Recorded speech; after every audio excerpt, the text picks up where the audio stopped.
Hi, it's Nikki here from Energy and Emotion. I thought I'd do a little video about what is intuitive painting and how I work with it and what are the benefits of it. Because it's a term that just sounds a little bit ambiguous, probably. A lot of people don't really understand what it means to paint intuitively. All my paintings behind me, they're all done intuitively. So it means that basically, especially when I paint, I'll explain a little bit how I do it. That when I arrive at my canvas, I have no idea what I'm going to paint. It's just completely, I just have no idea. I start with a blank canvas. I don't start with an aim in mind. I don't think, okay, today I'm going to paint a spiral or I'm going to paint a sea scene. I just paint. I start often with maybe 2 or 3 colours that really inspire me. I try and avoid turquoise and purple because I always end up, as you can see above, I always end up going for turquoise and purple. So I tend to try different colours and just go with something that just speaks to me. And on the first layer, I would just do lines or patterns, anything that just speaks to me. If it's just going to be lots of lines going across a page, if it's going to be a heart, I don't know. I just go without even thinking about it. So I'm really working from my heart and not from my head. There's no technique involved. I'm not getting anything right or making sure the colours go together. But saying that, only piece of advice I would give about colour is that because I work in layers, I either work with cool colours or with warm colours. Cool colours being anything that's blue based, bluey greens, on that type of base, and anything that's warm base, I keep those separate because warm base are things like oranges or reds,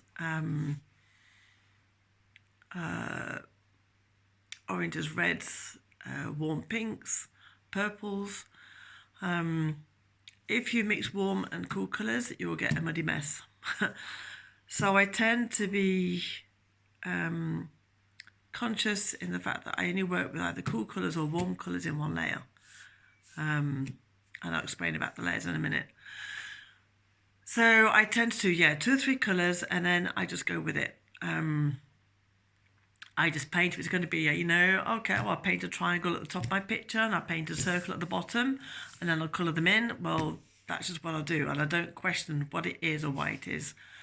When I've done my first layer, I will take a photo of it, quickly with my camera, and then I'll dry it with a hairdryer. And then I will start a second layer. Sometimes it's with the same colours, sometimes I may want to do other colours. And it's often from the second or third year that I start putting my oils in the painting. So I've chosen my colours intuitively. And then I will take 2 or 3 oils also chosen intuitively. And I will take a picture of them. And I will put just 1 drop in each colour. So 1 drop, so maybe I'll think, okay, frankincense I want to put in the orange oil, lavender I'm putting the green oil. And I will, that again is quite intuitive of which colour will take which oil. And you only need 1 drop because these oils are so concentrated. I've had people like, whoa, no, don't do that, because these oils shift emotion big time, really big time. I've had people doing workshops with me without oils and with oils, and they really feel the difference when we use the oils in them. And so then I go again, I paint again without really thinking about it. I just go with the flow. Sometimes I'm using a brush. Sometimes I will use a knife or spatula. I'll probably do another video at some point as well, looking at the different tools I use. I use my hands. I love using my hands. When I use my fingers, I feel like I'm really in contact with the paint. And when I go back to the brush, it feels like there's a disconnection. It's completely different. It's much more intuitive. And then, so I will paint another layer on top. Again, is the same way of not really thinking about what I'm doing, just going with the flow of it. And again, I will take a picture, I will dry it, and I will start on the next layer. Sometimes I use the same oils throughout. Occasionally I'll want to change the oils. So I'm a bit cold, the door's open, and it's cold on my back. So, yeah, sometimes I'll keep the same oils, sometimes I'll change. And if I'm going to change my oils, then I'll photograph them so I can remember which oils I did when. And I'll keep going until one moment I just see complete harmony in the picture. I just feel, okay, it's finished. Everything's done. I don't need to add any more here. It feels good. I will leave the picture, especially if it's a canvas. If I'm doing it on paper, it doesn't really matter. But if it's a canvas like the ones above, I will leave for a few days. So I cut away from it and then I come back to it. And I will look at each part of the picture and see if there's real harmony. I read somewhere one time that, you know, for doing this, it's really almost like you take a little square and you look at each part, and each part of your picture should look like a mini picture. So if there's any areas where I don't really feel it's completely harmonious, I will take the same colours and probably just add a little bit, just a few more dots or a few more of what's in that picture. It just kind of looks slightly more together. Sometimes, I don't always do it. I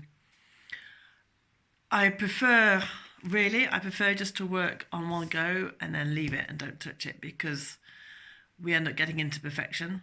But if it's only when a picture really feels off, I just say, okay, I just need to work a little bit here. Yeah, for example, like this one I haven't touched, but for me, I want to rework a little bit of the white here. Probably a little bit here, but you know, I haven't. And it's also accepting it as it is. So sorry, I'm just still getting over a cold here. What are the benefits of this technique, and what really happens? Well, wow, what really happens? Huge shifts happen. What you don't see in my paintings is all the layers between. A lot of these paintings will have about 10 layers underneath them, which gives them a lot of texture. I might just get one down actually so you can see it. So I don't know if you can see, but there's a lot of texture in my paintings. This isn't flat, it's really rough. So you can see that it, you know, it has a history to it. It's not just a surface painting. And in each of those layers, I often see images or patterns that speaks to me about where I am. Something would come up, whether, you know, it can be a crossing out stuff, it can be a heart, it can be somebody dancing, a river, you know, endless things. It's very subjective, that there's no right or wrong, it's just how I feel about it at that time. And the oils, I will look at the emotions, and the oils really help to translate really what's going on. It's like taking a book and make it into a film. It's really, if I look at a picture and I think, okay, this looks like this, what's the oil saying? And it will really bring forward what's really bring forward really what's happening in my life. And it all sometimes will give the complete running thread throughout the picture of really what's going on. So it creates a complete story and not just lots of different slides. And obviously with the oils, when they're in the picture, we're smelling them, we're taking the aroma in. So it's also healing with us and bringing out the emotion. So that's also put back into the artwork, so that the painting really becomes an emotional. It's really representative of your emotions, and it's extremely powerful. I often cry a lot. During my work, and I will paint for, I don't know, 3 or 4 hours at a go, and all the emotion comes up. And it's only after, when I look at each segment, I really see the complete picture. That each part, it's like looking at it's like taking like the film strips and looking at each square of that film, and the oils almost create that film into emotion, so they all start going, and it creates each little slide creates a part of the film. That's really what's going on. And just the image of the oil, oiled and slippy, so it makes the film slide into a film.